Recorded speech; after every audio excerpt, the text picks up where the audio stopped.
Good morning. This is KELOLAND on the go with all you need to know in news and weather as you start your day.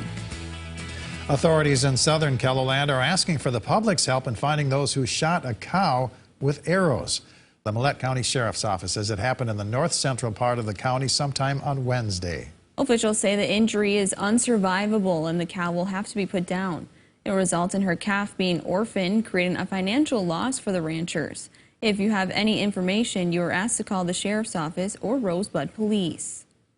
3 people in Brookings are facing a long list of charges after taking part in a TikTok challenge.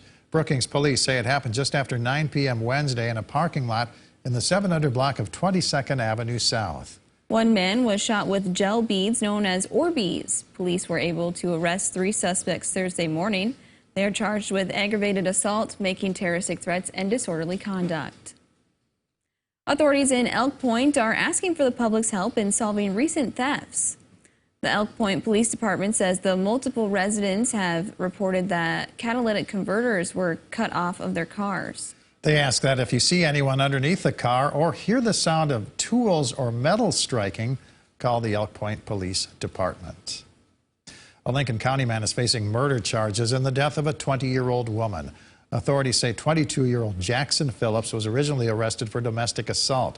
Court papers say he strangled Randy Gerlach and left her body in a home on the southern edge of Sioux Falls in Lincoln County, where she was found on March 1st. Earlier this month, the grand jury decided there is enough evidence for more serious charges. Coming up tonight on KELOLAND News, we will hear from her sisters about the new charges, their loss, and how they want their sister to be remembered. Let's get our first look at the forecast now with meteorologist Scott Munt in the Storm Center. Good morning, Scott. All right, good morning there, Perry. Good morning, everybody. We are looking at a warm and windy day. We started off with a couple of scattered showers and thunderstorms, probably end the day with that as well. Unfortunately, they become strong to severe across western South Dakota, something that we'll have to continue to monitor. Now, in the meantime, we'll go with temperatures in the middle 70s in southeastern KELOLAND. A chance for some to hit 80, maybe even 90 in south central South Dakota. Aberdeen's high at 64 today. That east wind 15 to 25. Central South Dakota and Pierre high of 72. Southeast wind 15 to 25.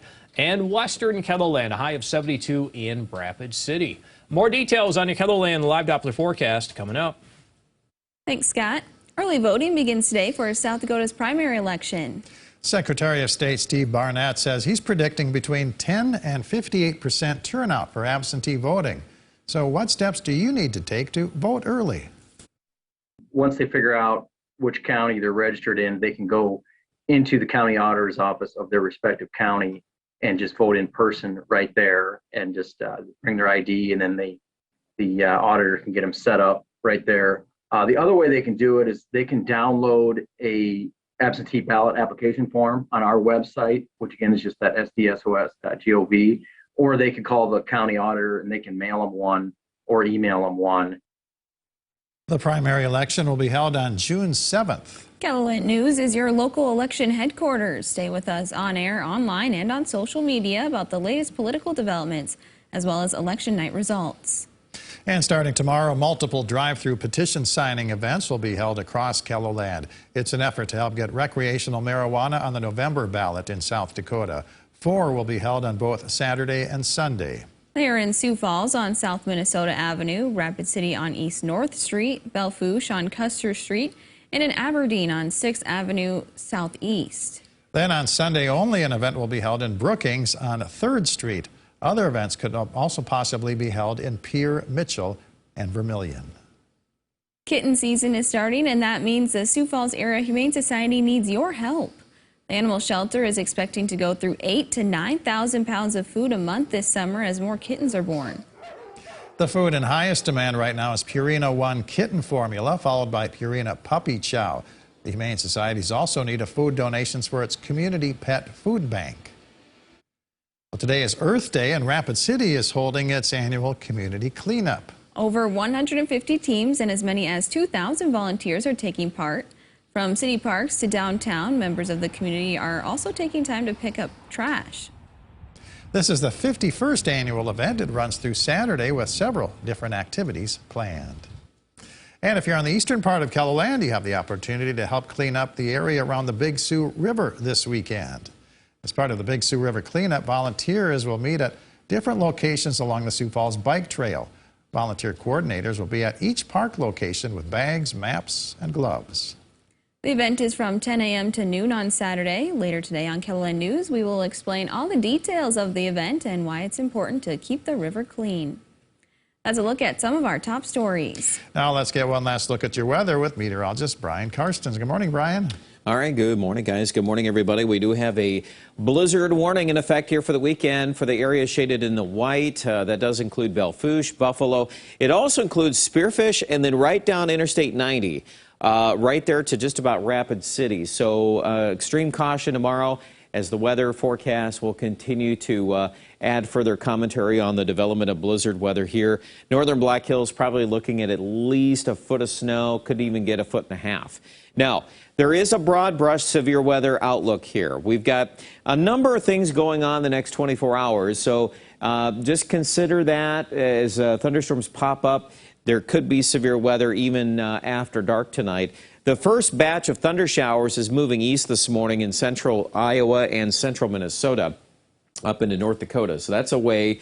Now we're going to open the door to all this heat coming up from Nebraska today. We'll have a patch of 90-degree weather that may include Lake Andes. Yankton won't be far from 90 today. Sioux Falls likely mid and upper 70s by drive time this evening. And then we're expecting the first initial batch of big storms centered around Rapid City. Could include Pine Ridge, but you know that general swath there running up to about Wall and Phillip. Any of those storms that develop will be supercell structures that'll have large damaging hail and maybe some wind. There is a conditional tornado threat too on the warm sector side of that low pressure track. Now that activity will migrate north and northeastward. We can't rule out a couple of cells in eastern KELOLAND this evening.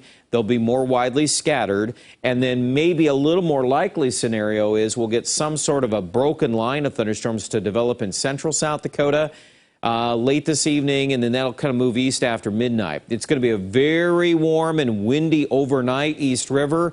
Folks, will be between 65 and 70. And you're going to think you just suddenly walked into weather out of Texas or Louisiana. It's going to be warm overnight. Tomorrow, 70s are back for Sioux Falls.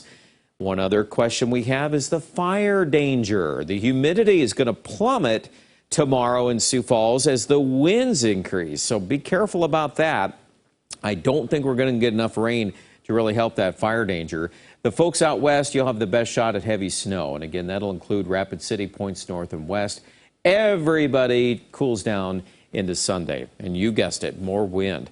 How about the rain precipitation outlook? Again, right now, best bet is the far west with that snow. And then, of course, in Iowa, they've been getting some more thunderstorms. It's just going to be a matter of if you get underneath the right thunderstorm, you'll get some downpours. All right, 80s and 90s in the south today. Those 60s in the north. There are 7-day forecasts. Looks pretty dry early next week and chilly with wind.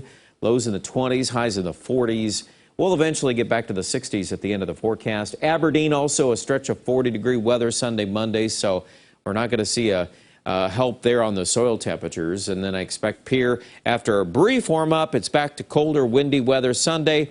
And again, these rain chances are very scattered, unfortunately, and that's also true for Rapid City initially. Some scattered big storms this evening. More widespread rain and snow with that blizzard out west on Saturday. More coverage online at KELOLAND.com.